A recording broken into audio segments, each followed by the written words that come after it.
Hey everyone, welcome back. It's Saturday afternoon, 12:15. Welcome to another Saturday live stream. Got some fun stuff in store for you all today. Hope you're all doing well. Um, it's going to be an interesting stream. I can pull this off well. Let's see, we have, wow, 11 people here already, so that's awesome. Thank you very much.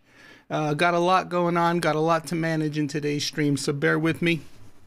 There may be a flub up here or there. I usually have a flub up when I don't have a lot to manage. So in any event, thank you all for being here on yet another Saturday afternoon. We have really beautiful weather going on today here in North Carolina. It's roughly a high in the mid 70s. Right now it's probably about 67, 68 degrees. So loving the weather. We'll get to say hello to folks in the chat. Kind of want to give you an idea of the lineup for today, hopefully. So first off, we're going to talk about things that go wrong when you least expect it. Then I want to give you guys an update on the Grandstream GWN 7672 access point, the PPSK issue that we were having during the testing, and one of the viewers actually brought it to my attention, Mike. I don't know, he goes in the chat by the name of Chow. I don't know if he's here or will be attending today, but I kind of hope he does, because I got some news to share on that front.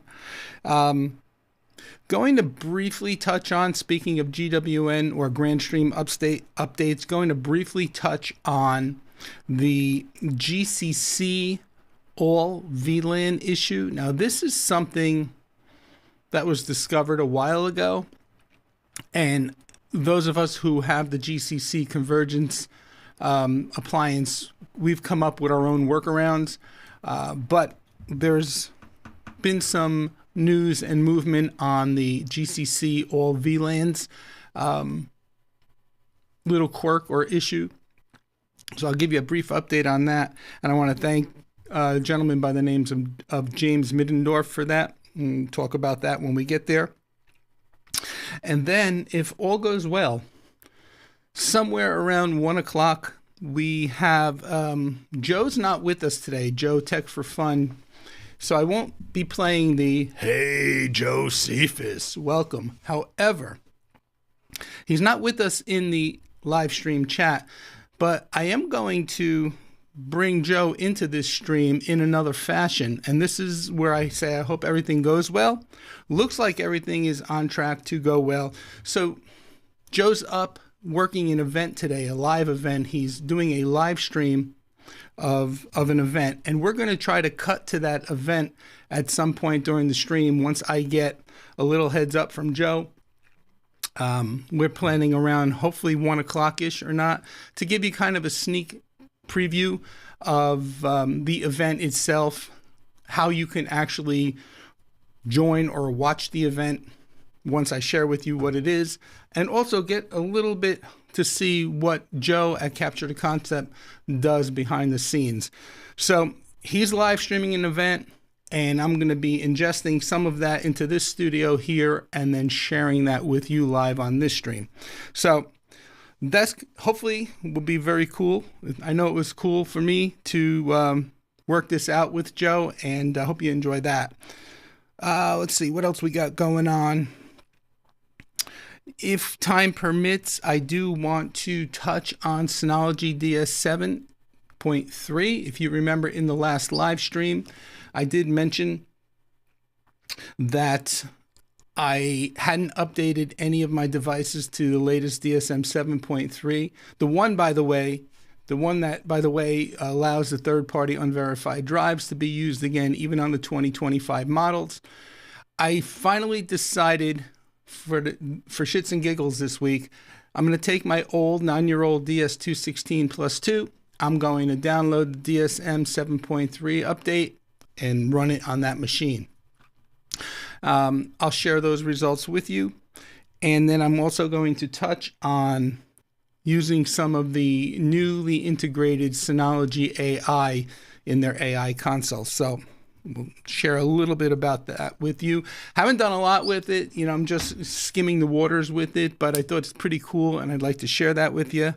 And then obviously we got a couple of polls going on. We have a live poll happening right now in the chat. So if you haven't seen it, please take a look and cast your vote. So the live poll basically is, if you were currently shopping for a new NAS today or in this time frame, which brand would you most likely buy? And then we listed the 4 brands: QNAP, Synology, Ugreen, and the Unify NAS series. So please weigh in on that poll. And then I want to talk about a couple other polls that I've been running during the week. One of them was a comparison poll that we did in the stream last week on the what was your feeling or what was your take on Synology's controversial reversal of the third-party hard drive. So I ran that poll in the stream. We have those results. I also ran that poll in my community page as a post, and I kind of wanted to see, if I opened it up to a wider audience, if the results would be similar or if they would vary. So I'll share that with you. And then obviously the final topic would be an update on the deck. We made some pretty good progress this week, and I want to share that with you as well. Okay. All that said, and by the way, I don't know if you picked it up in the pre-roll, but I am using the new cup. There it is. It's kind of in focus, that I received from Joe and Ashley over at Capture the Concept last week. And that says, have you tried turning it off and back on again? So, and I have my iced coffee in here for those of you who are wondering what I'm drinking. I babbled on for quite a while as an intro. So let me know, how does the video look and how does the audio sound? Are we good? Let me know. Let's run over to the comments real quick. All right, let's see what we got. TVJ, first in the house. Welcome. David wanted to make sure he was on time. Well, you are on time this time around, David. Thank you for being here. Mr. Tim Tech is here. Afternoon, good morning, and good evening. Yes, I should have said that too. Good morning, good afternoon, and good evening. No matter where you're tuning in from, it's going to be one of those. So, and yes, hope everybody is doing well. Grish is here. Grish, you got the 4th spot today. What's happening? Welcome. Let's see. Folks are saying hello to each other. Ashley is in the house. Okay, welcome, Ashley. Ashley, are you not out live working the event with Joe today? Welcome. Glad to see you here. Thank you, TVJ. TVJ says he's rocking to the music. Electric guitar, yep. And I am certainly in the house, in the flesh. Okay. Michael Berg, welcome. Glad to see you here. Thank you for joining. Jeremy's in the house. Welcome. Jeremy, Jeremy texted me this morning. He wanted to know if I was going live because he's not working today. Jeremy, this is what, the first Saturday in 6-8 weeks that you have off? Welcome. What else we got going on? Folks are saying hello to each other. I hope so, TVJ. I hope it works out. I'm ingesting an SRT feed right at the moment, and I can see it up on the multi-view, and that's no problem. There's one other piece to the puzzle that I hope goes off without a hitch. Haley is also watching. Welcome, Haley. Haley, what did I say? Haley. Bluey's here. Welcome, Bluey. Cecil's here. Hello from sunny South Florida. So we are at about 74 degrees roughly. South Florida, I'm going to take a guess, Cecil. You're probably mid to upper 80s. All right. Joe is in the chat. Wow, we have a multitasker on hand. Getting ready to start in 10 minutes. Want to do a 12:50? Yes, 12:50, Tony, that works. He's asking me and I'm talking. Yes, if Joe can hear me, that works. Okay. Let me text him. I don't know if he's following this, but let me reach out to him via Signal and say 12:50 should work. So give me a sec, folks. 12:50 should be good. So no matter where I am in the stream or what I'm doing or what I'm talking about, I'll keep an eye on the clock, hopefully. And at 12:50, we will cut to it. So at around 12:45, I'll kind of give you guys a little preview or a prelude to what it is you're going to be seeing and what it is we're doing. So awesome. Thank you, Jeremy. Appreciate it. Thank you, Mr. Tim Tech. Appreciate it.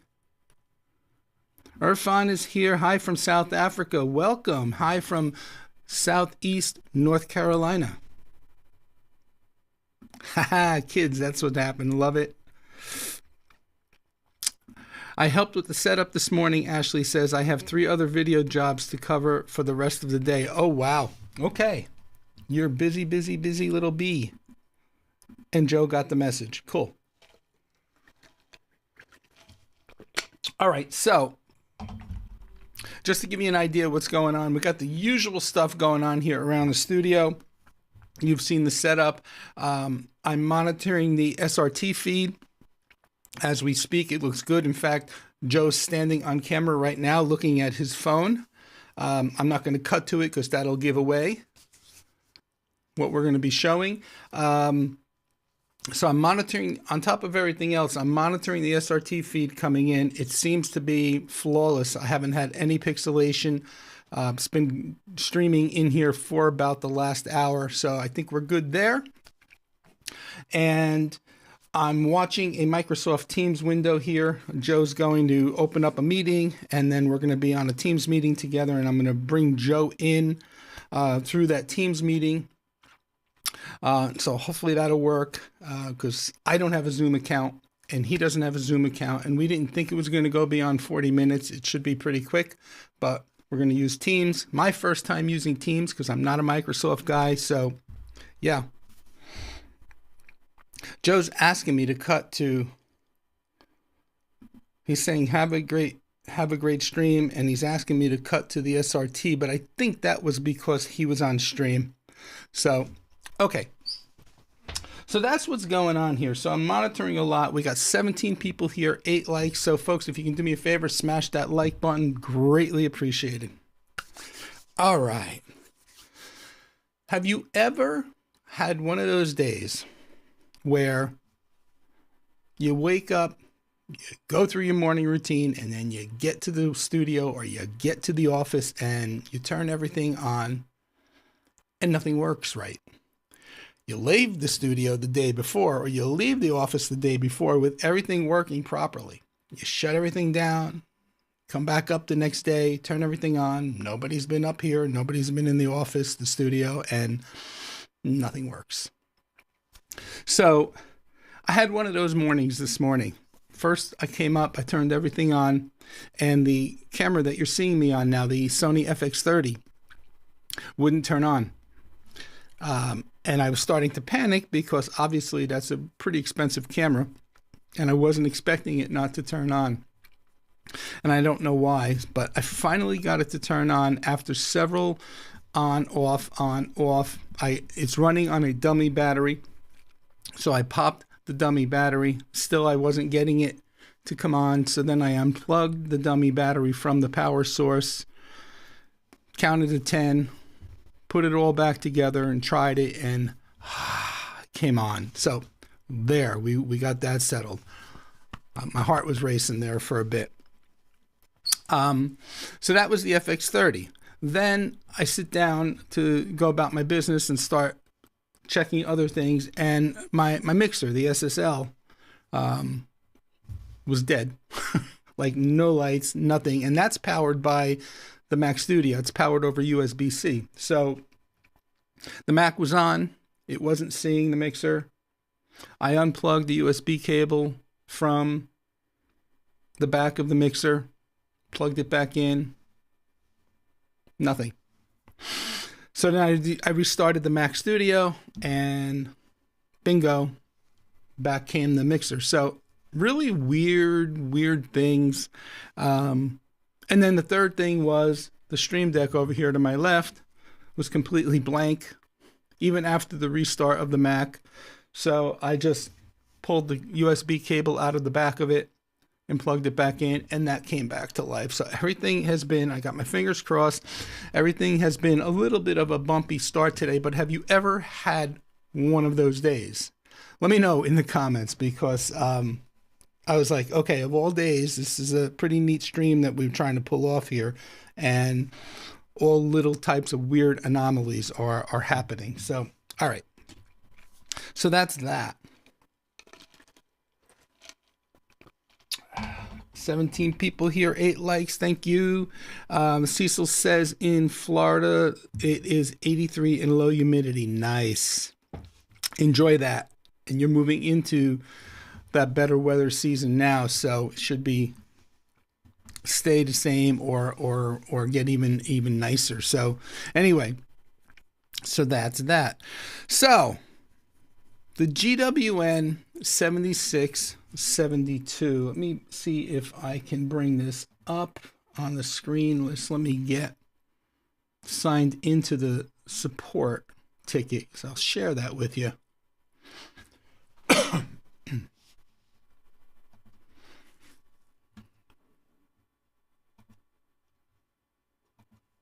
Okay. All right, let me bring this over here. And let's switch to this and this. Okay. So opened up this support ticket on Monday with Grandstream. And you guys kind of know the story, but I kind of want to read it to you. They ask you for a couple of pieces of information, like the product, the firmware version you're running, all up in here, what the actual issue is, and what you believe the issue to be, whether it's hardware or software. So I added all that information, and I wrote, hello, support. I'm opening up this ticket on behalf of myself and 2 other folks. 3 of us are experiencing, as you know, and I've explained this to you in the stream, an unexpected behavior with the PPSK on the GWN 7672. And then I went on to proceed to say here, you know, when setting up PPSK with the multiple VLANs, the GWN 7672 fails to place users back on the correct VLAN after an initial connection, for example. And then I set the scenario, and I gave them 2 VLANs, VLAN 1, the trusted network, VLAN 2, the guest network. And when using the PPSK for VLAN 2, initially users would be placed correctly on the guest network. However, after disconnecting and reconnecting, users were being placed on the trusted network without ever being aware of the PPSK password for the trusted network. And then I said the scenario was initially reported to me by a viewer of one of my recent live streams. I was able to recreate the exact behavior in my lab. And then Mr. Tim Tech, another YouTube creator, again, he's here in the chat. So again, thank you, Tim, for participating in this testing. I sent them exactly what Tim said to me, which I read to you guys last week. And basically, Tim confirmed the exact same behavior. So then I said, just to provide a little bit more data, when I performed the test here in my lab, I tested using the following 4 Grandstream APs separately, and I listed the 4 APs, and then I proceeded to say PPSK performed as expected on all but the GWN 7672. And based on that fact, and the fact that the 3 of us are experiencing the same issue, I felt it worthy opening up a ticket. It clearly, in my opinion, appears to be a specific issue with the GWN 7672 itself. I hope the resolution can be made promptly through a firmware update. That was on Monday. And I want to I don't want to expose the response because there's information that I don't want to, as far as I don't want to reveal. I don't care about revealing. They asked me, their initial response was, thank you for submitting the ticket, and can you tell us what the MAC addresses are of the devices that were experiencing the issue. And I thought, okay, kind of an odd request, but that's why they're the engineers and I'm not. So I gave them mine. I reached out to Tim and I asked him if it was okay to get his and send over to Grandstream. And I responded by also saying that there's no way I can get the third user's information because those were guests in his home. And I have no way of obtaining the MAC addresses for their devices. And I sent them the two of ours. And again, I don't want to reveal, I don't want to take the liberty to reveal Tim's, MAC address of his device. So I'm just going to say, let me see if I could zoom that screen up a little bit so that you don't see the MAC addresses, and then I'll cut back. Come on. There we go. Okay. I can cut back now. Okay. So I got a response on Wednesday. So I started it on Monday. I got the initial response on Tuesday about asking for the MAC addresses. And on Wednesday, I got, thank you for your patience and detailed testing. I've confirmed that the behavior you observed with the GWN 7672 and PPSK VLAN reassignment matches an internal case that we've already resolved. The issue was caused by the VLAN context not being reapplied during a client's second connection under PPSK. It has been corrected in the latest internal firmware build and is being prepared for an upcoming public firmware release. And then I wrote back, thank you for the update. I'm happy to hear there's an upcoming firmware resolution. Do you have an ETA for the public firmware release?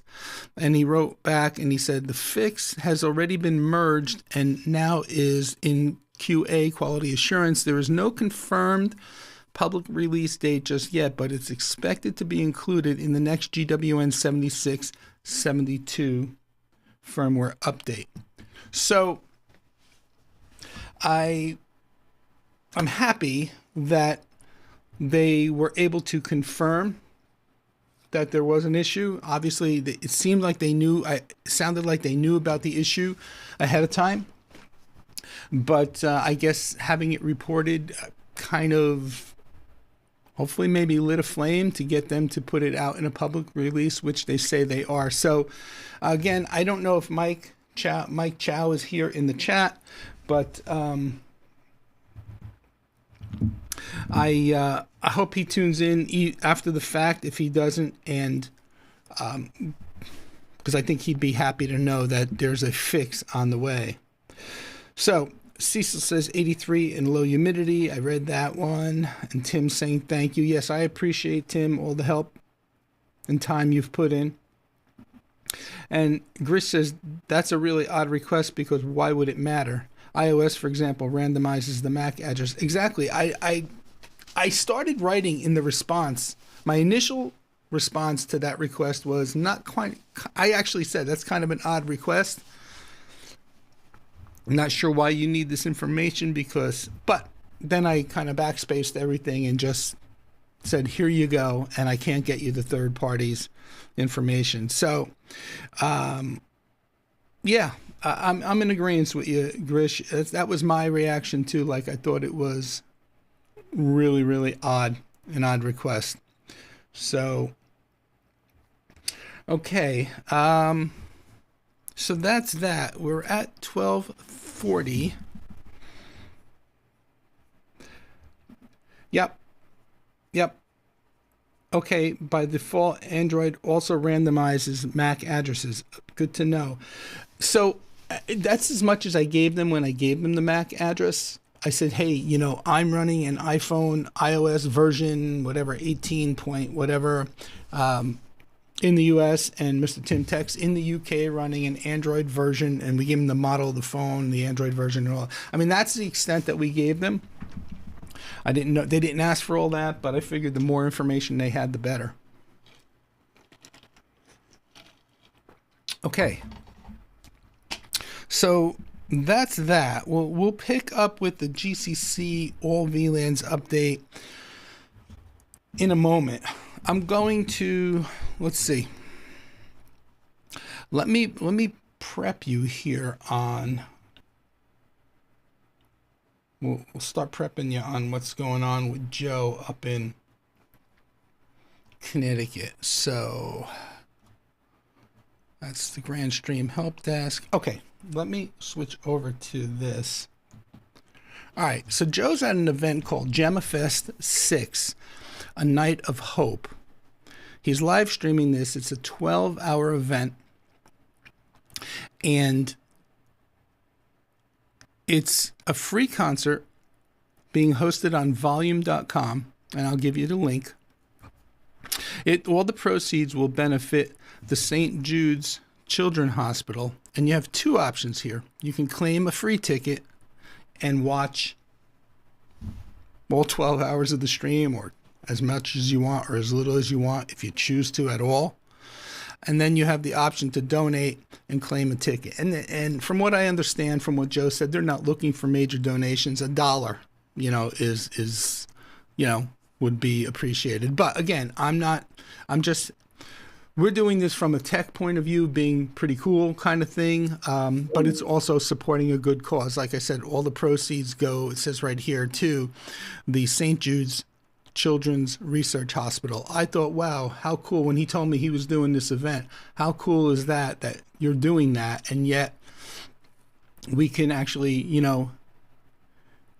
do the SRT thing and bring it in and maybe ingest it and then send it out to everybody. So while you're streaming it live to volume.com, I could take one of your 4 cameras. I think he's got 4 camera setup going on,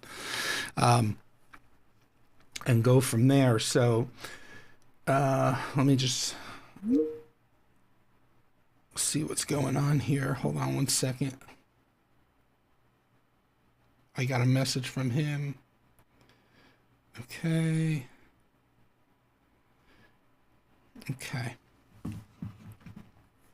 So anyway, all right, so this is the event. Sorry about that. This is the event that he's live streaming. It's going to run. It started at 12:30. It's going to run until, I guess, 12 hours from now. Long day for him. Let me put up a list of the bands. He sent me this last minute this morning in the Times. So you got the Matzo Mozzarella, which are playing now from 12:30 to 1. A band called Say Love from 1:15 to 2. Just Like a Fire Acoustic, 2:15 to 3 p.m. Preacher Dogs, 3:15 to 4. A band called Horsey from 4:15 to 5 p.m. Jimmy Jack from 5:15 to 6. Intermission for half an hour. Then at 6:30, 100 Proof until 7:15. Evil Empire, 7:30 to 8:30. A band called Breathe, 8:45 to 10. And a band called Live Wired from 10:15 to 11:30 p.m. So that's the lineup. I'm going to give you the link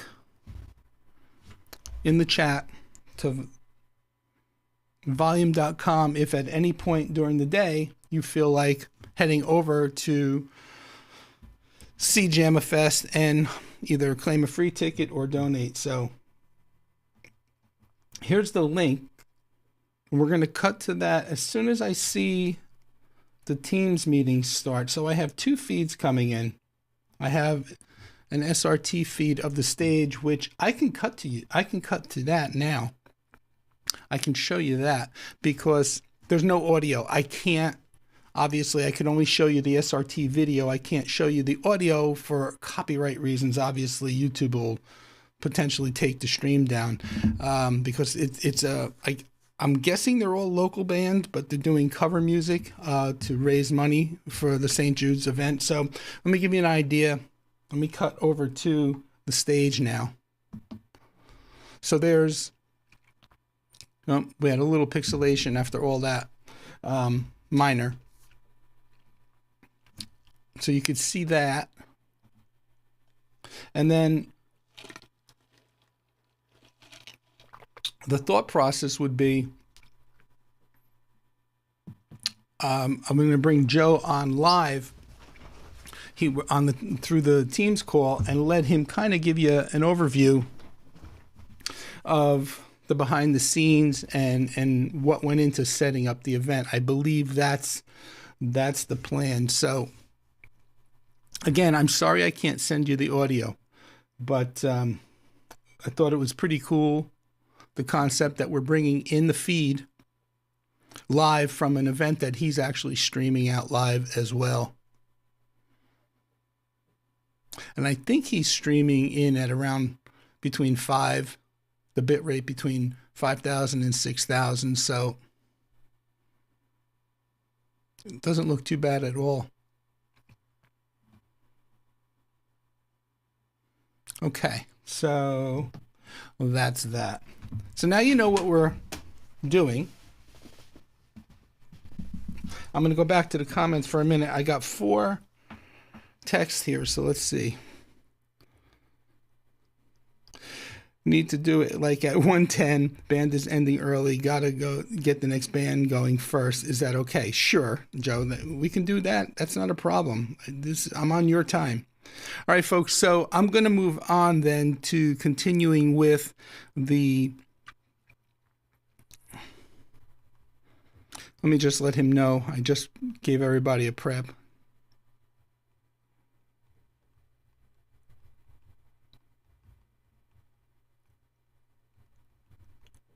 We will be ready when you are. Okay. All right, so that's that. So I'm going to move on now to the GCC All VLANs update. Let me see how the poll is doing. All right, so we have, interesting, 0% for QNAP. We have 33% of the people here for Synology, 56% of the people here for Ugreen, and 11% of the people here are saying that they would buy Unify. So right now, Ugreen is in the lead at 50. That just changed to 58%. Ugreen is in the lead, so we'll leave the poll running. And we'll go back to the comments and see what's going on.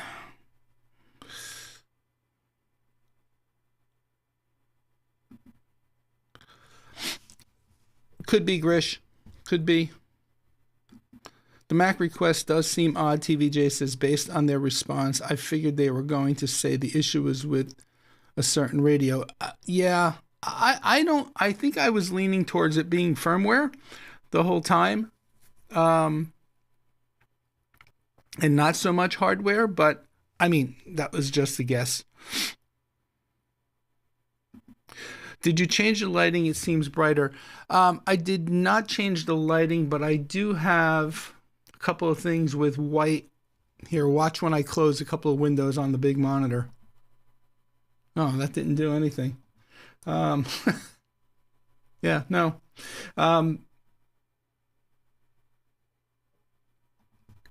I thought it was because of the reflection of the white screens on the big monitor, but no, I did not change the lighting. TVJ says RE equipment not working. We have had that a lot in TV. It is why we start really early and do a bunch of checks. Yeah, it's just mind-boggling that nothing changed from yesterday when I left the studio to this morning when I came upstairs. But yeah, Anyway, what do I call it? It's Halloween time now. What do we have? Ghosts, goblins walking around. So, or I should say, floating around. I'll chalk it up to that. TVJ says, I almost lost a parade because the USB mixer wouldn't connect even though it worked all week in testing. Yeah, I get it. Morning, Jason. Welcome. Everybody saying hello to Jason. Well, thank you, Jason. I appreciate it. Yes, about 2 weeks old, give or take. Yeah, so I'm pretty happy with it. Definitely has become my man cave. So, all right. So we're scheduled to go at 12:10 now with Joe, roughly, give or take. 20 people here, 13 likes. Appreciate it, folks. If you haven't smashed the like button, please do so. It helps out the channel greatly. Okay. GCC all VLANs. So let me bring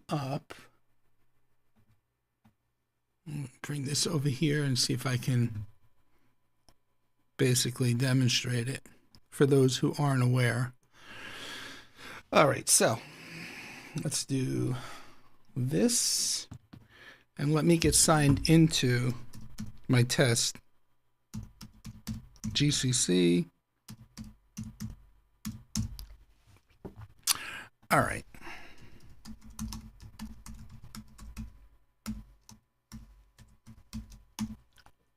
Okay.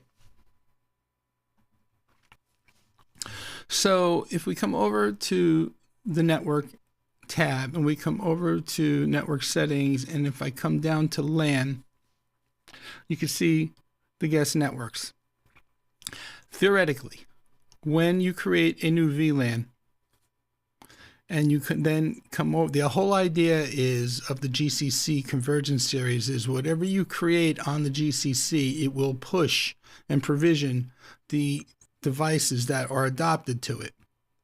In this case, we're talking about, I have the one switch. And a lot of times what was happening is if you created a VLAN here, it's supposed to, using, I keep bouncing back and forth, using this, let's go to here, configuration, using the port profile, all VLANs right here. It comes by default on the GCC.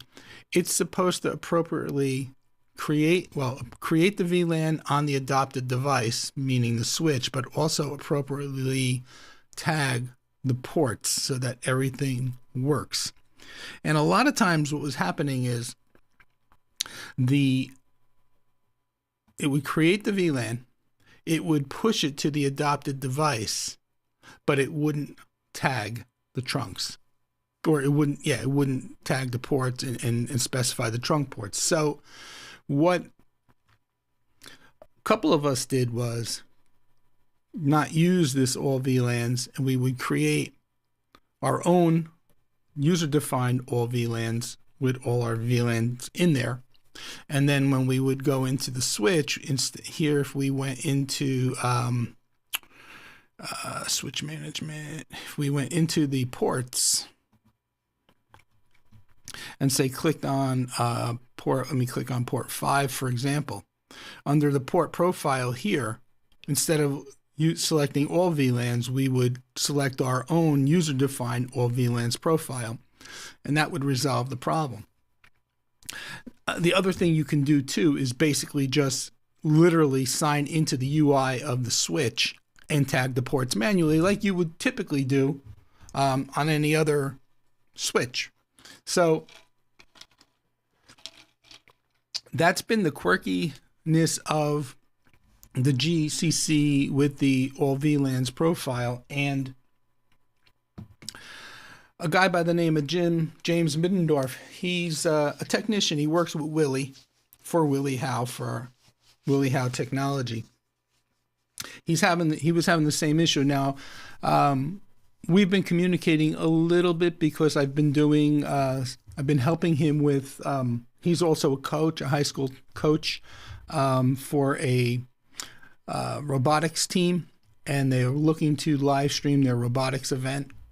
So he reached out to me for some suggestions for type of camera, type of, mixers, mics, all the stuff you would need to get up and running with live streaming the event. So we've chatted a few times. He updated me this week via email on let me see if I can find it. He was having that same GCC issue, and he was aware that TVJ was as well. So let me see if I can find his email.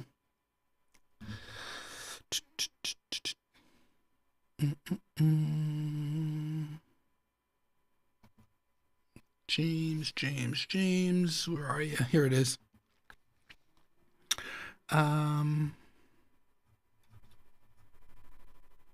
Did he reach? Hold on, maybe he reached out to me at my other email. Well, any event, it doesn't matter. He reached out to me and said he was experiencing that, and we talked about the two options of creating your own user-defined all VLAN or just manually going into the switch, which kind of defeats the purpose of the idea of the Convergence GCC series. So he told me he was on, he updated me this week. He was on a call with Grandstream, support call, and he brought it to their attention, and he completely factory reset everything and let them go through the process of setting everything up. And it didn't work for them either. So they went, So they are now taking it to the next appropriate level. So that's the update with the GCC Convergence all VLANs quirk, so to speak.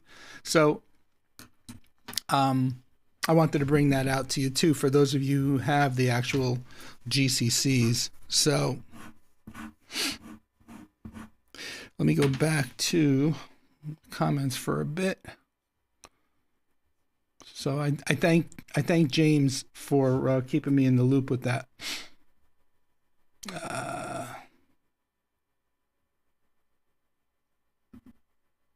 This sounds normal, actually, Tony. I'm not sure what he's referring to. The all VLANs bug cost me some time. TVJ says serious time. Yep. Irfan asks, did I catch Grandstream's product introduction webinar on Thursday, October 16th? The roadmap looks strong. Yes, I did. I was there along with a couple of others in that are here in the chat. I'm not really quite sure what I can and cannot speak about right now. So in this stream, I opted not to mention anything since it was a sneak preview thing for us. Once they make the public announcement of these devices, and maybe they have on some, I'm not sure, then, we'll talk about them. And yes, I am genuinely excited as well, Irfan, in the direction that they are heading. Yes, there are some really cool things coming down the pike. So, okay. Let's see. Let me get rid of this. 17 people here and 14 likes. Thank you, folks. Appreciate you all. Okay.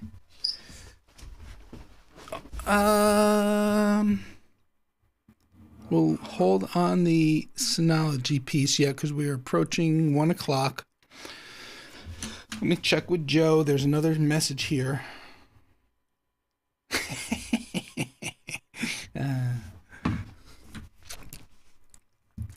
Okay, so last week in the poll, it's tiny. I don't know if you're going to be able to see this, but I'm going to see if I can bring it up larger in a second. Yeah, I can.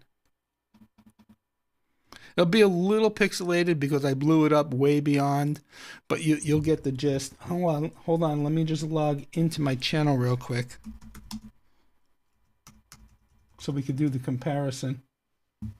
I want to compare the poll we ran in last week's live stream to the poll that I conducted on the actual channel on the community page.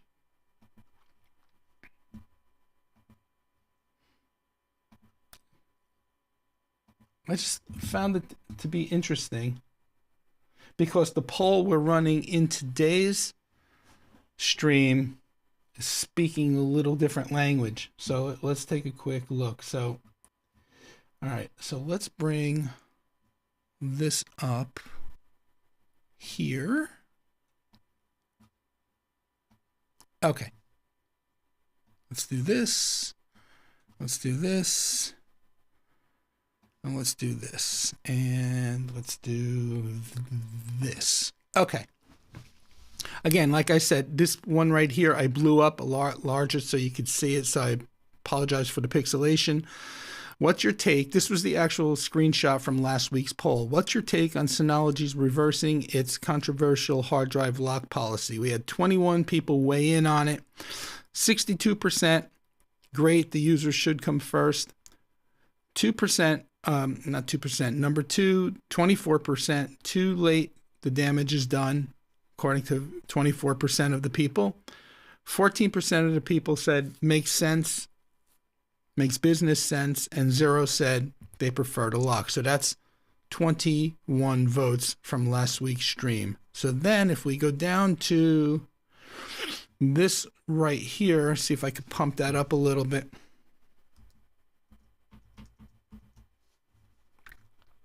So this has 39 votes. I mean, I opened it up to a little bit of a larger audience. I mean, a little bit more than 21 votes. And 51 opposed to, let me just bring that back here for my own reference. 51% thought it was a great decision, opposed to 62%. 33% thought, yes, too late, damage has already been done, as opposed to 24%. So kind of leaning heavy in the first two in both polls. 13% says makes business sense. They listened to the community. 14% said it in the stream last week.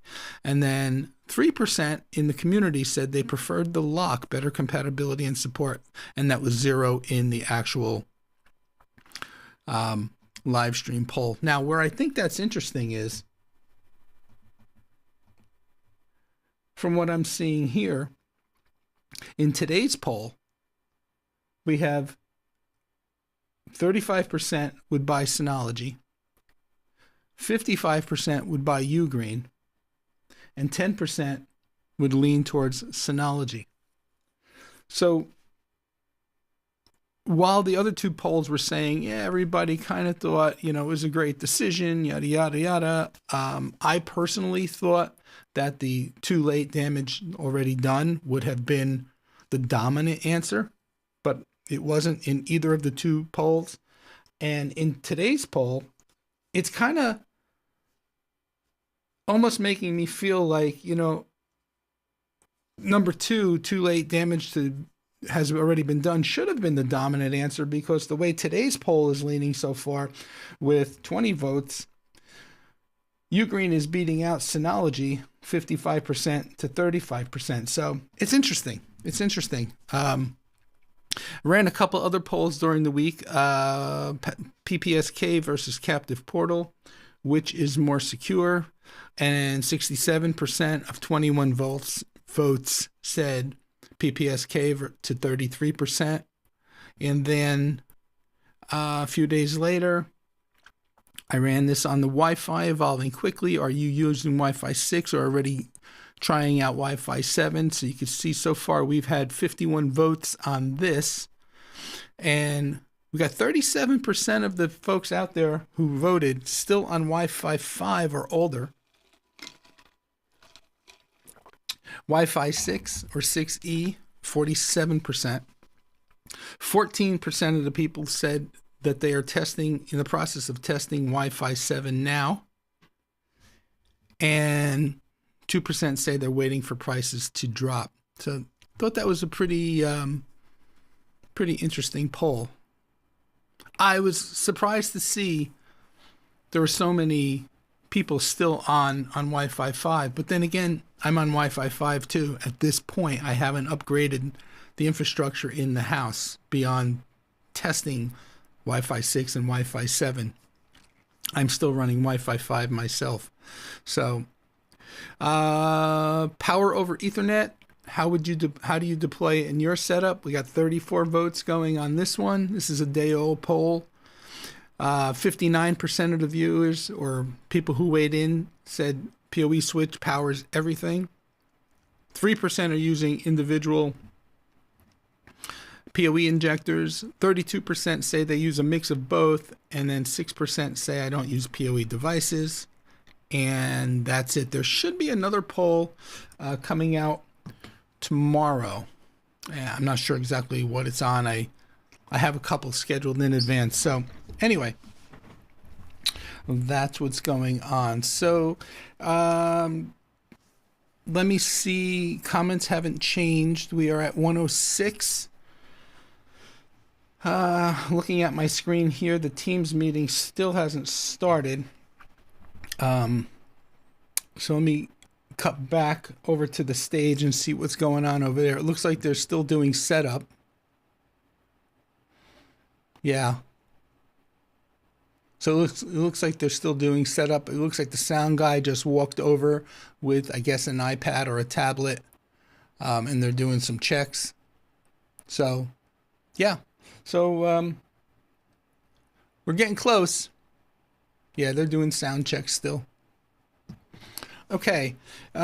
Tim says, I voted for Wi-Fi 5, although I have a Wi-Fi 6E AP, but no client devices with Wi-Fi 6 capability at the moment. Cool. All right. Let's see. How are we doing here? 54 minutes, 15 people here, 15 likes. Awesome. Thank you, guys and gals.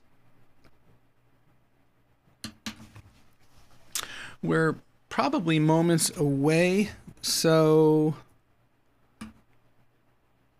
does anybody have any questions on anything so far? I don't want to start the Synology piece yet because that might be a little lengthy, not lengthy, but it might take a few moments to show and demo, so I don't want to get started with it and then just stop. We're at 108. As far as time, I got a message here.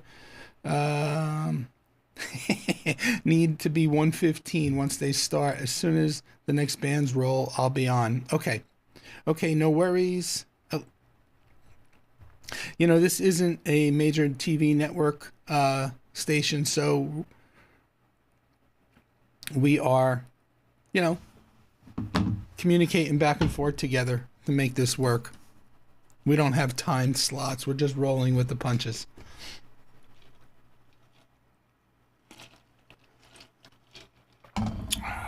Let's see. Jeremy says the one and only device I own that supports Wi-Fi 7 is my new Pixel 10, which I understand you are loving. The new Pixel. Cool. I will tell you this. When I downloaded and installed DSM 7.3 on the DS216 Plus 2, there were quite a few apps which it said weren't compatible that I had to remove during the process. Like, for example, Apache, an old version of Apache, old versions of PHP. But for the most part, the installation did go smoothly. One of the things, besides the AI integration and the reversal of the hard drive lock, one of the things with DSM 7.3 that was touted was that it's faster. It's a faster OS. And I can attest to that because it's running on a 9-year-old box. And it's very snappy, and you'll see that when we get into that demonstration. So Are you still going to do a tour of your setup? Yeah, I know it was asked of me a couple of weeks ago to make a video on the setup. And the poll was unanimous, like 93% that I should, and I want to. I just haven't figured out one how I'm going to go about it because there's so much, and I'm trying to think through like what level, like how granular do I want to get into. Do I just want to stay high level and say, this is what I have, this is what I have here, this is what I have here, this is doing this is doing this, or do I want to get into the nitty gritty of how it's connected, why it's connected? Yeah, you know, so haven't given that too much thought yet. And then I thought, do I want to actually make a video and edit it, or do I just want to dedicate a stream to doing a detailed tour and then maybe field questions? So, but the quick, simple answer is yes. The long answer is I'm not sure how I'm going to approach it. Jeremy says, great phone so far. If you see me peering over to my cell phone, I'm just kind of keeping an eye out for Joe. It feels very quick. Cool. TVJ says, I have Wi-Fi 6 and it is already faster than my internet connection, so that is good enough for me. Cool. My mobile devices don't need that much speed. Correct. Cecil says, did you have a chance to test WireGuard? Send all traffic through the VPN tunnel so local printer offline when VPN connected. Oh, hold on one second. Cecil, I did not actually test it, but I did look up to, because I know I said you could edit the config file. I wanted to make sure that I gave you proper information, and you can. It's done through the client. On the client side, you got to, by default, when Grandstream generates the client config, it allowed, where it says in the client config allowed IPs, and it has 0.0.0.0/0, which means basically all traffic through is going through the VPN. If you want to split that out and do a split tunnel, you need to change that allowed IPs in the client config to remove the 0.0.0.0/0 and put in the local subnet that you want to be able to access remotely.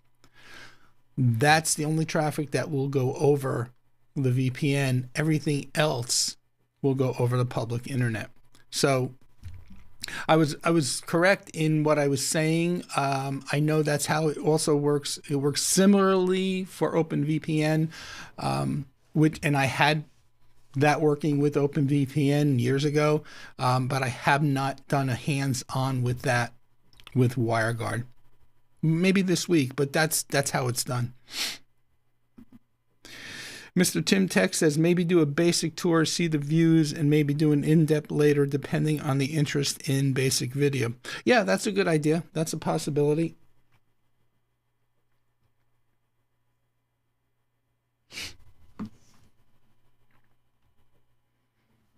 Okay, let me just quickly switch back. Looks like they're still getting set. They're placing water bottles, putting on the gear. So as soon as I see Joe sign on to the Teams meeting, and I know that I have audio and video from him coming in set up the way I think it should work, then I will cut to Joe on the screen and let him go from there. So appreciate your patience, everybody. I appreciate your patience. Let's see, we are at 114. We are at, let's go back to the poll, 21 votes, 38% Synology, 52% Ugreen, still 10% on Unify. I'm actually surprised that the Unify is so low.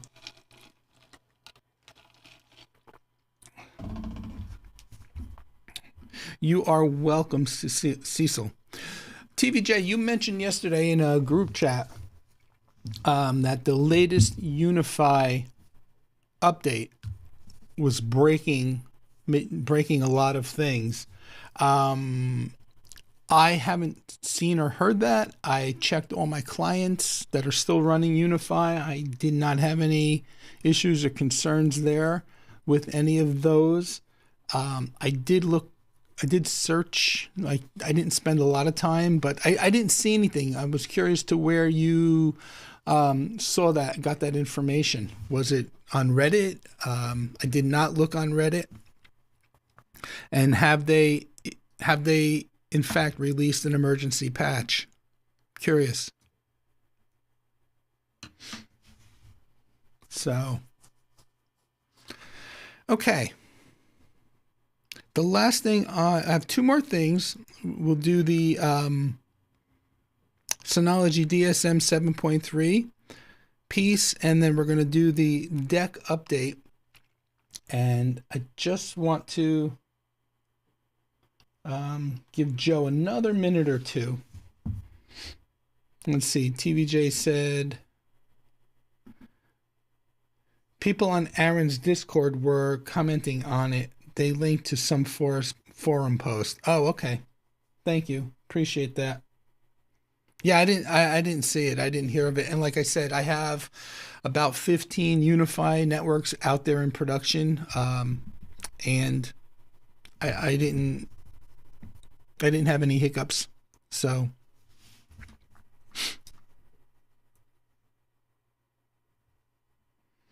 all right, I'm going to start the Synology piece. If Joe seems to happen to come on, and like I said earlier in the stream, I'll drop everything and we'll just cut to Joe. So, all right, let me bring this up.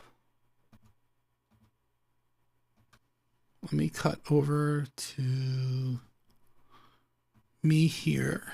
Hold on one second. DS216 plus 2. Let me get signed in. Okay. All right. So we're signed into the DS216 plus 2. This is running version 7.3-81180.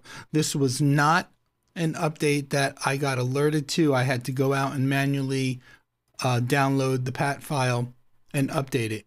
I was fully aware that because of the age of this device, that this would be the last update. There would be, you can't turn back, and this would be, you can't go forward anymore. So when the next move with this device would be with taking it out of service. So what I plan to do with this device is use it as an off-site backup.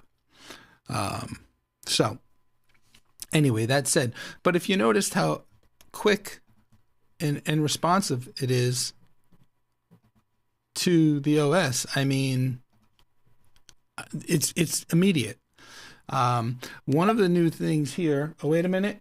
Okay, hold on. Let me get my headphones on.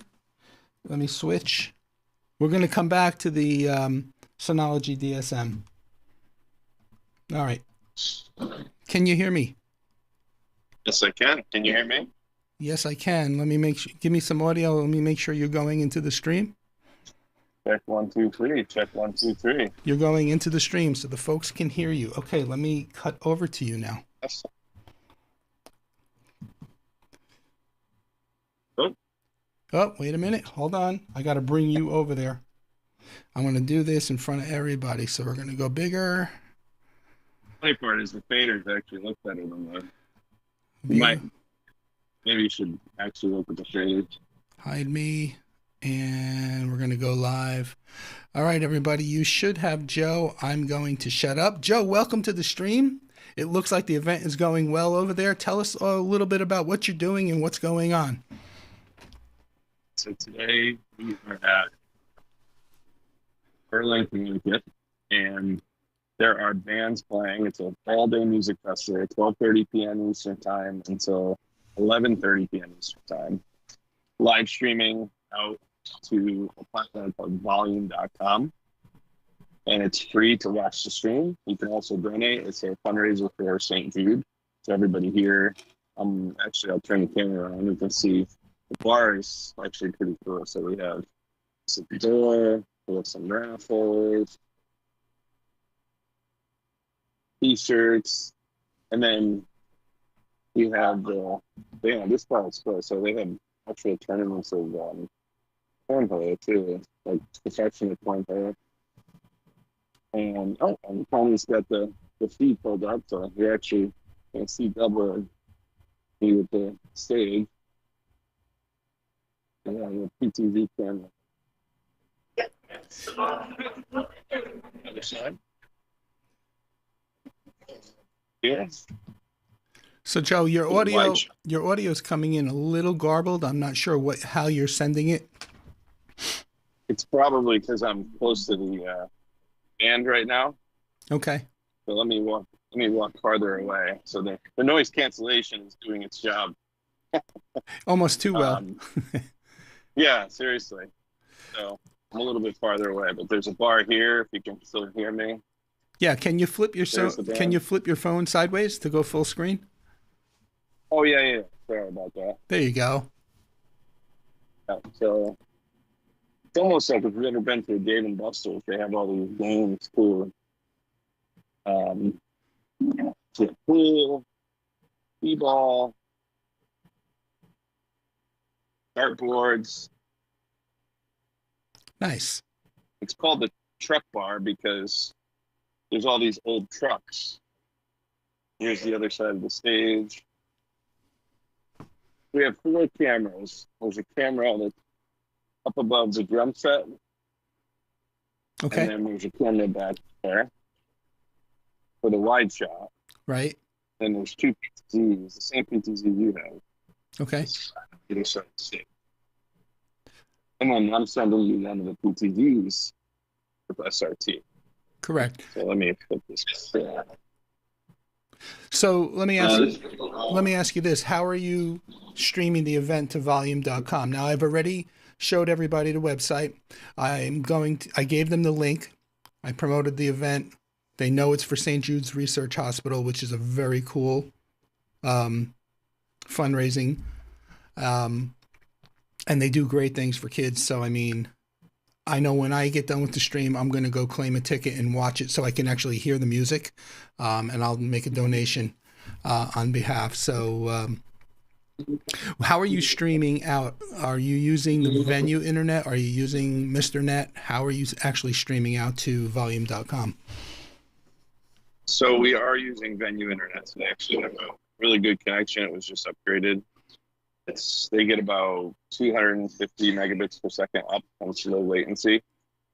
So between the stream, I think I'm sending 6 megabits per second to volume.com RTMP, and then I'm sending your SRT feed, which I think is 8 megabits per second. Oh, okay. And then I'm actually on the Wi-Fi. It's connected. I built my own Wi-Fi at the tech table. So yeah, so it's a pretty robust stream. Now it's early in the day here, so when we get tonight, there's probably going to be a couple hundred people in here because it is a bar, and that's the idea. So we're gonna hopefully make a lot of money. We'll see. Hopefully the connectivity stays good. I do have the Mr. Net cellular bonding as backup, but the idea is to not have to use that because it's $8 a gig. Fundraiser. So let me ask you this question, just so those of the viewers out in my stream, you're walking around with the camera now, and I have the super source on screen so that they could actually see that one of the bands is actually still playing. So you're there. How are you able to walk around and do this? For me, like who's switching the 4 cameras right now? You know, basically the question is, how big of a crew do you have working the 12-hour event with you? I told him that I would just have to skip this part because your stream is more important than St. Jude. No. So I have one other guy also named Joe, who is over there switching. So I did the first band, and then I got the next band going. He's younger and new to it, but really once you're switching and everything's set up, it's not so complicated. You're just going between one of four cameras, and the graphics only roll at the beginning, and that's why I was a couple minutes late because I wanted to get the band kicked off. But it actually helped in the morning. So we had three people setting up. It's about 2.5 hours, get everything set up. I had to run like a 250-foot cable so that we can get hard lines. So that took the most time. And the PTZs, you have to run, unless you're going to do NDI or another, IP stream, you have to run an SDI cable and a network cable if you're in control. So I can say, I'll take you over to the tech table in a minute. You probably won't be able to hear me too well. So, but, when you're ready, Tony, I can take you over there and show you. Okay. Yeah. I mean, we can do that. This way I can let you get back to work. Maybe you can give us an overview of the tech setup. I'll go full screen on that. And then I'll let you get back to doing your thing, and I'll get back to doing my thing. Awesome. Yeah, I hope everybody's enjoying Tony's stream. Make sure we give him a like. This is kind of fun that we're able to do that. So I'll take you over to the tech table. Like I said, you might not be able to hear me that well. Once with the band playing, it may get garbled again. Yep. It's right by the speakers.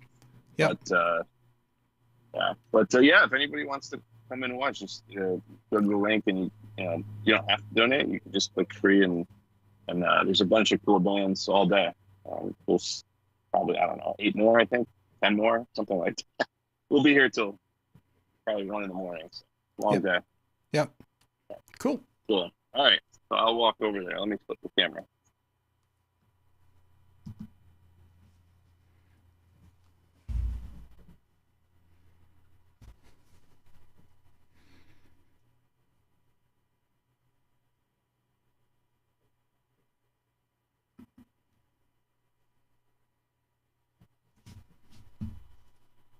There are, Jeff.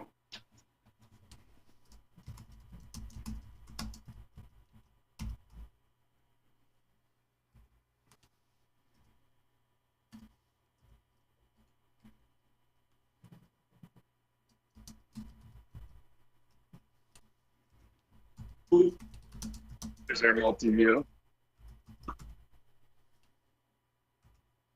We have our own.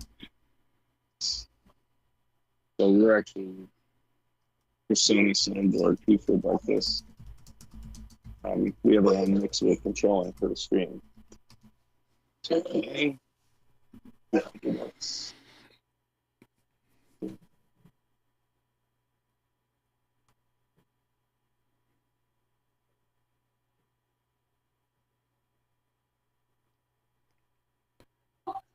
And those are all the fly packs that you built, right, Joe? Yes. I see you have a stream deck on a professional job. Look at that. You want to move the camera? Camera just so I can tell. Oh, hold on. You want me to go to the stage? Up to the other one.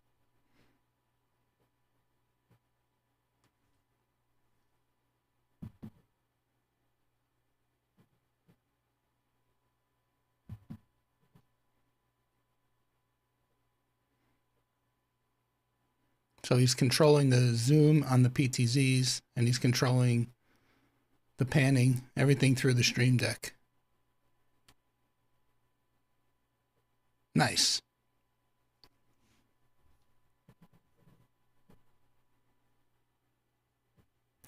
So Jeremy wants to know, I don't know if you could still hear me, but Jeremy wants to know, does the other Joe also go by the name Josephus?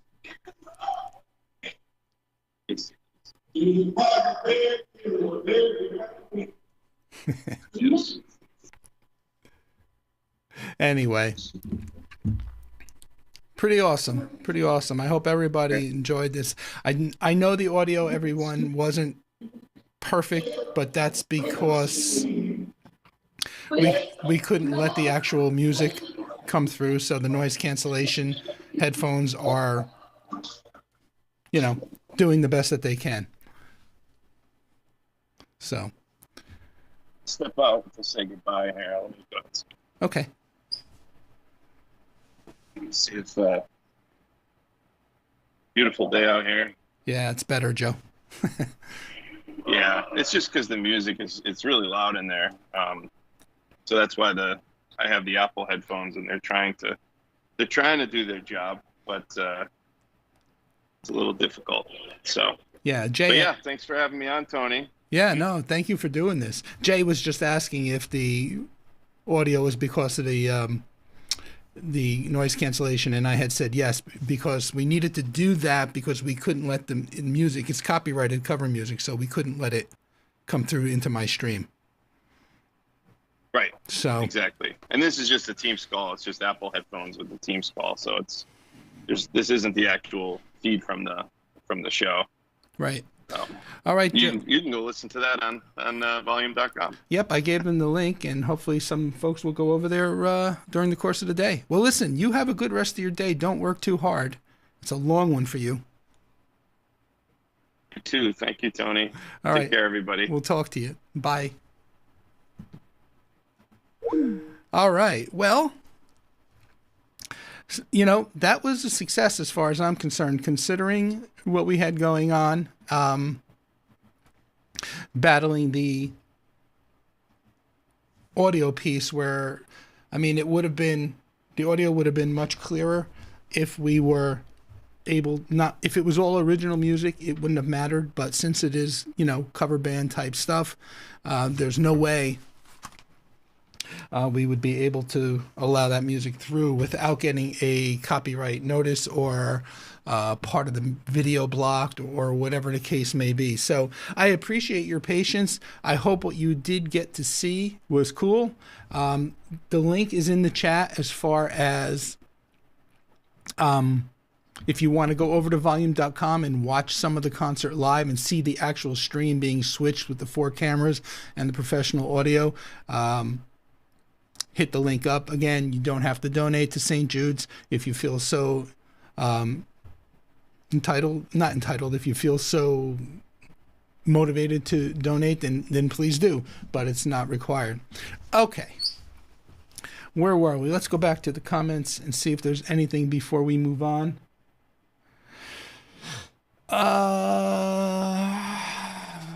Jeremy, I couldn't really... He was trying to answer that question. I couldn't really hear him because it was a little too garbled, but I think he did laugh at that. TVJ says, we are going to start using Stream Decks at work for everything. Wow. Are you going to be using them in conjunction with Companion, Jay? Okay. Back to... Where is it? Let's get back to here. Oh, wrong super source. Sorry. Well, there's the band. There we go. That's the right super source. Okay. So we are back here. I'm going to go over to... So Synology, I think I was starting to say when Joe signed on, Synology integrated a lot of AI into DSM 7.3. In particular, the Synology AI console. So what it allows you to do, if I launch it, you could see that I have an integration with Google AI Studio here. So you can integrate AI currently with DSM 7.3 into Synology Drive or Synology Office in the Drive products, and also with Synology Mail Plus. Now, I'm not using the Mail Plus. I am using Synology Office and Synology Drive. So I wanted to play with it. Basically, you have to go out. Now, there are a bunch of providers. So, for example, if I click on here and I say Edit, if I click under the AI provider, so there are a bunch of providers offered: Amazon Bedrock, Azure OpenAI, Badu AI Cloud, Google AI Studio, Google Vertex AI, and OpenAI. I selected Google AI Studio because, to be completely transparent and honest, it was the easiest for me to get, create and get an API key. So That's the first thing you do is you come into here. I'll go under the overview and you add, but you have to have your API key already. So, I mean, I just simply went to Google AI Studio, and here in the left-hand corner down at the bottom where it says Get API, you can see I have one already created. I'm on the free tier, so it's not costing me anything to give a Synology AI console a test drive. So basically click on the Create API key, give your project a name, and it spits out the API key like almost instantly. So first step would be going over to whatever API model that you feel like you want to use of the ones that Synology's offering. Create your API and then come back into Synology AI console and then add your API here. As far as permissions, there's no other users on that device, so I just left it by default set to enable AI for all users. But you can, get a little bit more granular. Again, I'm only using it for Synology Office. I don't use Mail Plus. And then there's de-identification, which is in beta. And what it is because the AI models are not local, right? It's not an AI model that Synology built and is stored locally. You're sending your requests out to third-party AI modules. So there's data de-identification, which allows the system to anonymize selective sensitive data, ensuring here like it's not transmitted to the AI providers and protecting your user privacy. Speaking of user privacy, hold on a sec. Let's bring this up. Here is the privacy policy for the AI. So it's all here. I'm not going to read this all to you, but it talks about functionality and how it functions in Synology devices through the AI console, the handling of third-party AI API keys, which we talked about briefly. You can remove the API connection at any time. AI response processing, it talks about when de-identification is enabled versus not enabled. I don't have it enabled right now because there's nothing like that I'm worried about being sent to the third-party providers that I'm not already probably sending when I'm using OpenAI. So, or ChatGPT, OpenAI. So I will put a link to this if you're interested in the comments.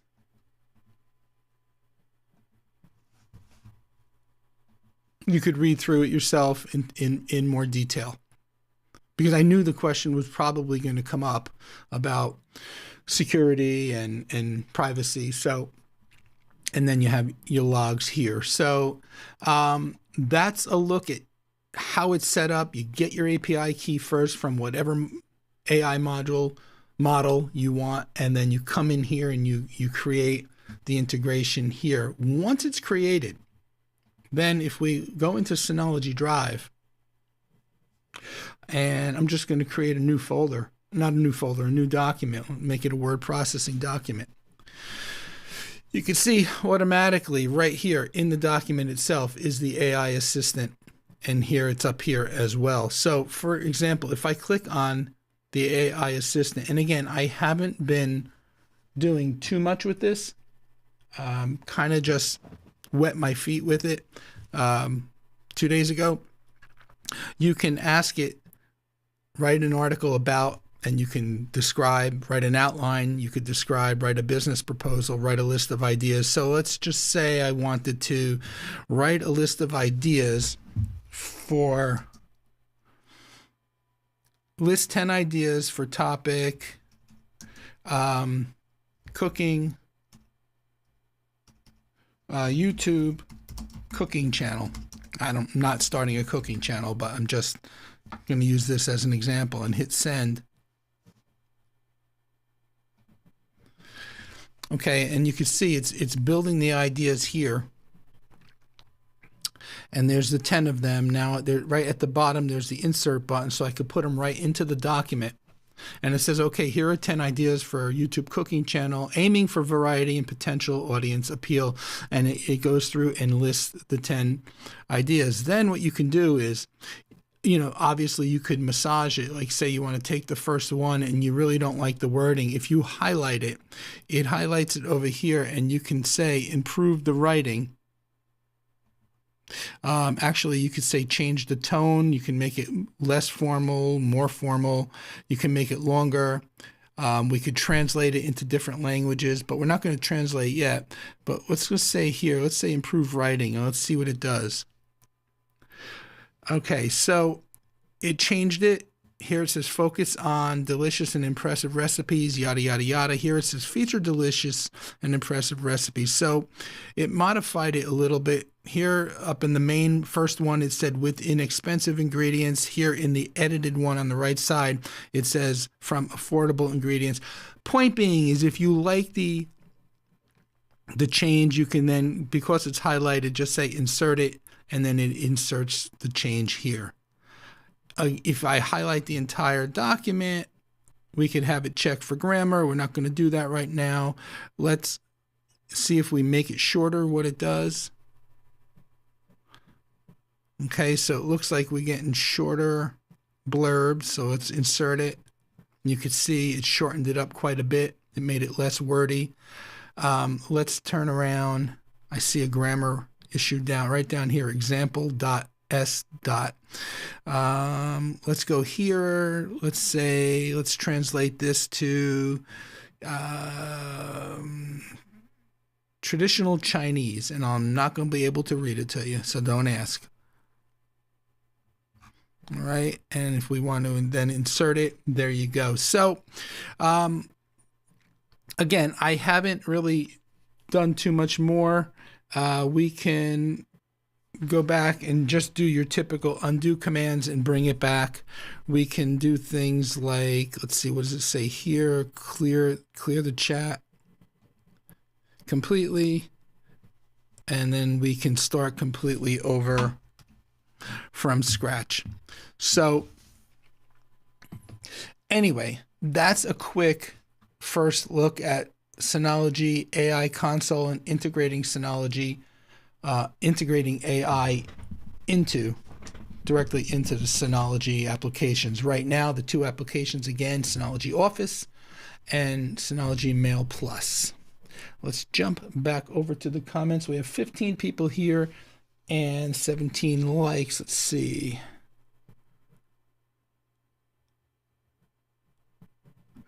Jeremy said, no worries, I'll ask him over Signal tomorrow after he's had a chance to recover. My guess, he was laughing, and my guess is he probably did not tell the other Joe about Josephus. That would be my guess.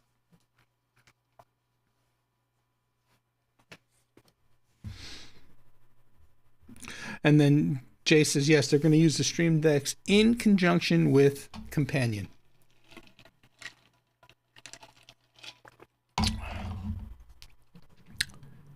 There's the link to the Synology privacy document. Ashley says, other Joe goes by Joey, LOL. Gets super confusing during setup because I call my Joe Joey. Yes, you do, and I've heard you do that. I didn't realize you were still here, Ashley. Thank you. How did I do? Did I give Joe and JammaFest a decent amount of coverage? Can't help the audio, but I thought it went pretty well. Fun fact: Synology Office is built on the base of LibreOffice. I did not know that. That's very cool. Thanks for sharing that. Yes. All right. Let's see. 16 people here, 17 likes. We're going for an hour and 31 minutes. Let's check the poll real quick. Okay, 22 votes. QNAP 0. Poor QNAP.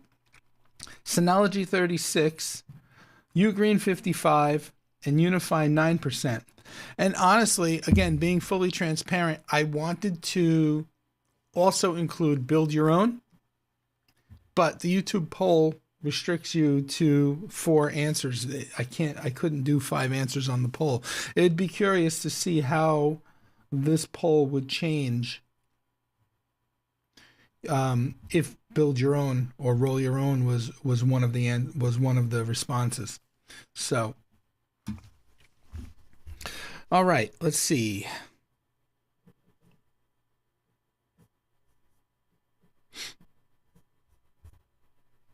Fun fact, Synology Office. Let's see. I see Ashley responded to my question, but it's not coming up in the messages here. So maybe it will, but oh, here they are. Okay, just took a little delay. Ashley said popped back in after my shoot. Haha. Well, thank you. I appreciate it.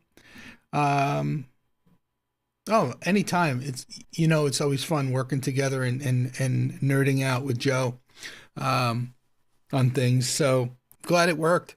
I'm still seeing the stream here. The SRT feed, actually, it is still right here.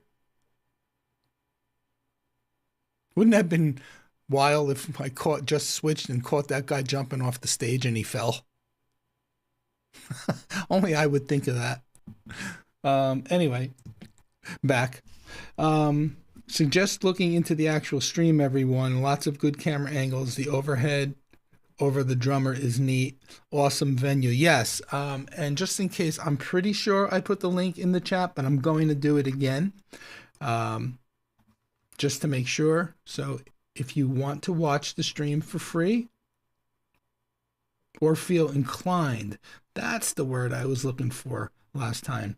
If you feel inclined to make a donation to the cause, please do, but it's not required. Okay. Let me just send Joe a quick thanks.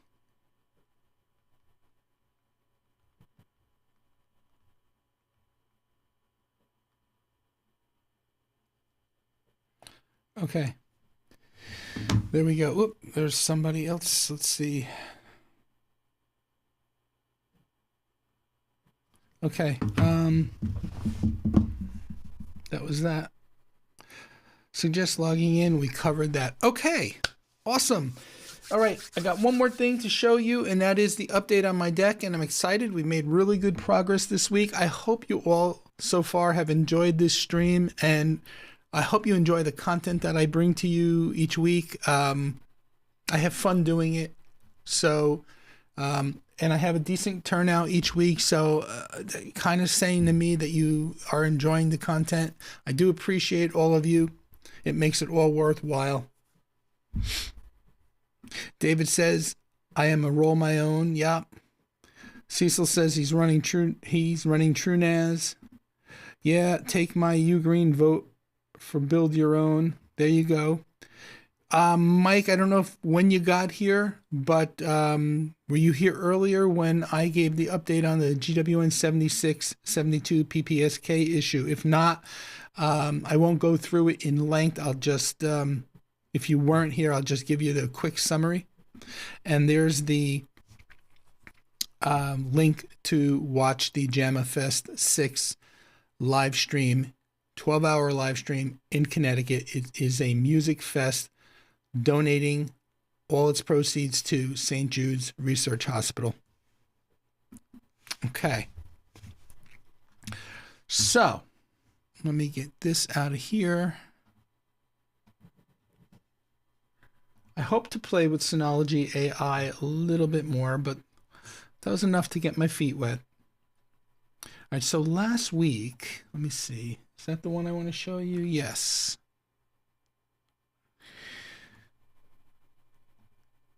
So last week I shared this image with you. That's where we ended up as of last Friday, end of business day. We had the 3 posts up. We had the other section still to be filled in with planks. None of the planks were screwed down, I don't believe, at that point. Excuse me. So that's where we left off. And now let's do this. Hold on one sec. Let me get this ready to roll. Let's go here.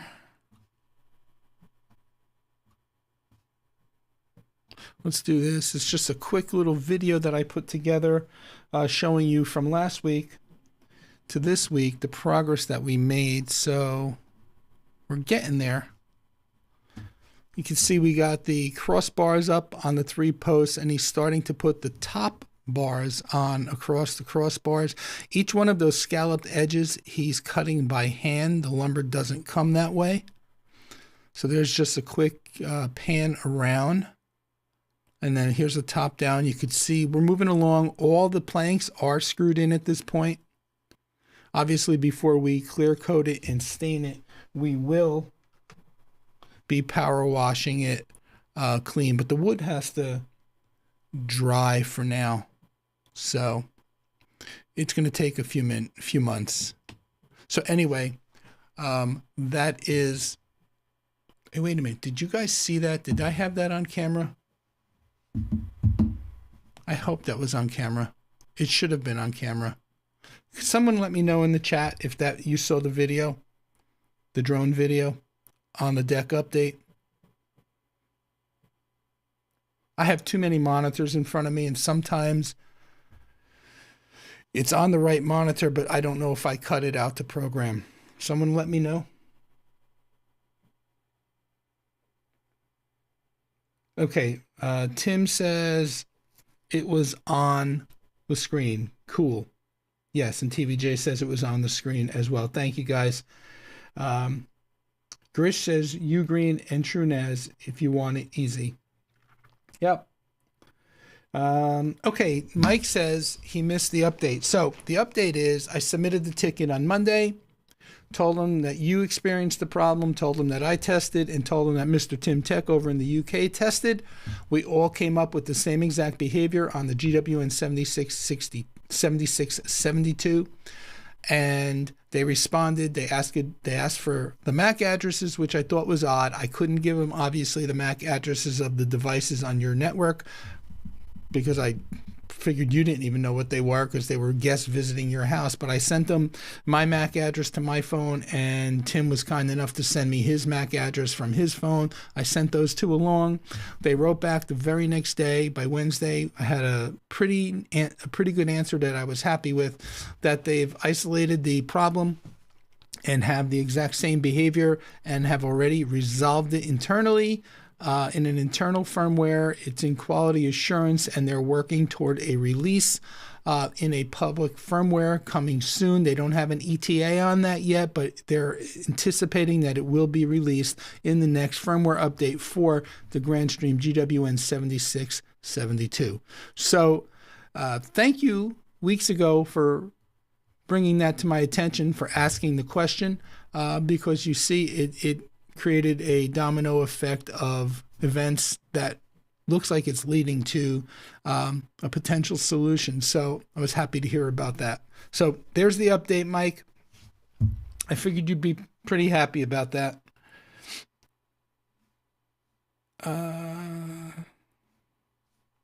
Just responding to Joe. And I think we're good. Okay. All right, so we are live for an hour and 40 minutes. Every time I think it's going to be a quick stream, it goes longer and longer. It was on the screen. TVJ says, yes, boy, there is a delay in the graphics coming into H2R. Cool, thanks for the update and help. You are very welcome. Thank you for bringing it to my attention. It was fun to do some testing and collaborate with a couple of other creators as well. To see if it was a constant or not. So, yeah, so that's it. Don't have much else planned for the weekend. We have a 4-year-old birthday party to go to tomorrow. Looking forward to that, as you can see by my reaction. Until next week, we'll see you in the live stream next week. There probably will be a video out this week. Also, look for the polls I have polls posted every other day now, I think through the middle of November on my community page or on the post page. So please respond to those polls. It just takes a few seconds. And yeah, just trying to drive a little traffic to the channel. Seems to be a little bit on the uptick. Views are getting better and better as we go. So I'm pretty happy about that. Let's take one final look at the poll here. And again, we are at 55%. Ugreen is the winner, 36% Synology, no percent for QNAP, and 9% for Unify. So we're going to end that poll. And let's see, there are chats coming in, but again, there's a delay with H2R, so let me just read them. Bluey says, nice stream. Thanks, Tony. You are very welcome. Thank you for being here week in and week out. There will be toys and cake. What is not to love? Well, there'll be toys and cake, but there'll be lots of whining. LOL. So yes, I am planning on doing that giveaway again. I'll probably start publicizing it this week because we're nearing that 25,000K subscriber mark. So I've pretty much settled on what I said last week. It's going to be a brand new Edge router, a brand new UAP ACLR access point, and then a slightly used Beam HD. It was only used here to test in the lab and do a video on. I'm going to package those three items together, and we'll have one giveaway. You'll win the package, one winner. We'll look for the entry form coming one day this week. I'm just going to poll my subscriber count and kind of get a gauge on how quick it's going. I'm thinking maybe 2 Saturdays from now we can do the giveaway, but we'll see. But anyway, the entry form should be out sometime this week.